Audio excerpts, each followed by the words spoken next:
Good morning, everybody. So, since everybody seems to be very interested in the topic of reintroducing carbs, and I do think, especially for body composition and adding muscle, it is so much easier. I mean, I've dropped body fat, I've put on muscle, and more importantly, it's the brain function, right? For me, I'm seeing clients, I'm researching, and I'm working out. Like, all these things require a certain level of dopamine, serotonin, norepinephrine in your brain. So only if you can work out would it make sense to add the amount of carbs that I have added, which is really around 200 grams on 150. I started with 100, 150, but I feel like my body's responding so quickly and I'm adding muscle. So yeah, because I am adding muscle quickly, every pound of muscle that you add is going theoretically to allow you to have 15 to 25 grams extra carbs per day. But the fitter you get, that same pound of muscle can actually absorb even way more grams of carbs per day, right? So you have to remember that insulin sensitivity is still critically important for all the other hormones in our body.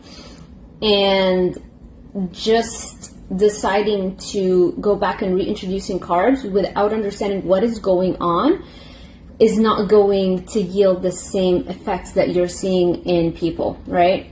So I just wanted to give out this little reminder, because I feel like we're talking about all the benefits, but it's really important to understand it's also the workouts. But for the vast majority of people, I do think this can give you much better results, especially in the long term, right? Because you do want to work out, because let's say you're strict keto or strict carnivore for an extended period of time. The aging process is still happening, and just via the aging process, we are going to develop insulin resistance. So why not build a muscle right now that can allow you to be far more insulin sensitive forever, or as long as we can until aging takes hold, right? So it just makes so much more sense. It lowers joint pain, aches, lowers your body weight set point when you're working out and building muscle. And again, carbs are going to allow you to build muscle the fastest. Carbs are going to allow dopamine production to take hold. So yeah, when you're eating carbohydrates, like I mentioned in my previous post, it's going to allow the conversion of the precursor to dopamine, which is tyrosine, that amino acid. It's going to convert much more. First of all, it's going to be uptaken into your brain. It's going to be able to cross that blood-brain barrier way more efficiently. And not only that, the insulin is also going to trigger the enzyme that converts tyrosine into dopamine to work way more efficiently. Not just for dopamine, but also for serotonin. Serotonin is critically important for anxiety, right? Every time I talk about raising baseline dopamine, yes, of course, but it's not just the dopamine, it's also the serotonin, the norepinephrine, right? It's what I call the Adderall effect, getting as close as possible to what a normal brain on Adderall, how would it feel? The best way to get close to that is with different types of exercises.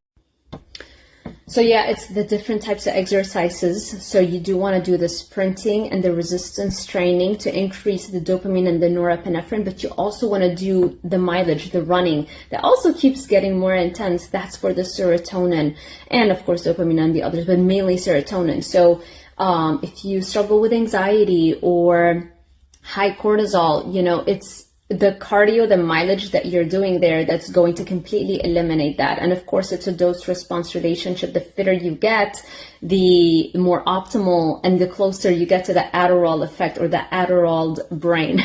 You know what I mean? So that's what's going to lower your body weight set point, especially if you want to also hold a really great job and be ambitious, and all those things are going to increase cortisol. So you want to have the ability to not be fazed by that. I'm not going to be long. I hope this was helpful for you guys today. Okay, one final thing. The gut health aspect, right? And the hormonal regulation aspect. It's the cardio that's going to speed up gut motility the best, right? And that's really what we want. It's probably one of the single most important things you can do for optimizing your gut health and sealing leaky gut is to increase gut motility. So the cardio is going to be doing that. And then the resistance training is what's going to build muscle, suck up that insulin. It's also going to help hormonal regulation, and the muscle is what's going to speed up the metabolism. So you can actually eat hundreds, if not actually thousands of calories more without gaining any body fat. And so now imagine how quickly you can drop body fat and maintain it with ease, because you get to a point where it's like you physically cannot eat enough even to maintain your weight. Like that's the goal, you know?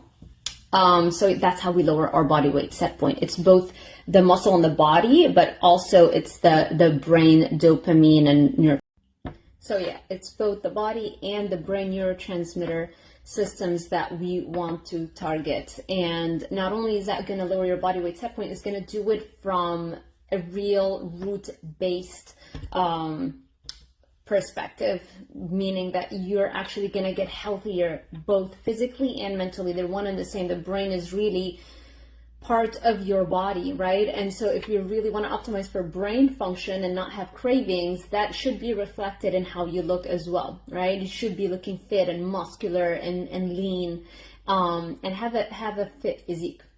They go hand in hand. It's oftentimes a reflection that they're both trending in the right healthy direction.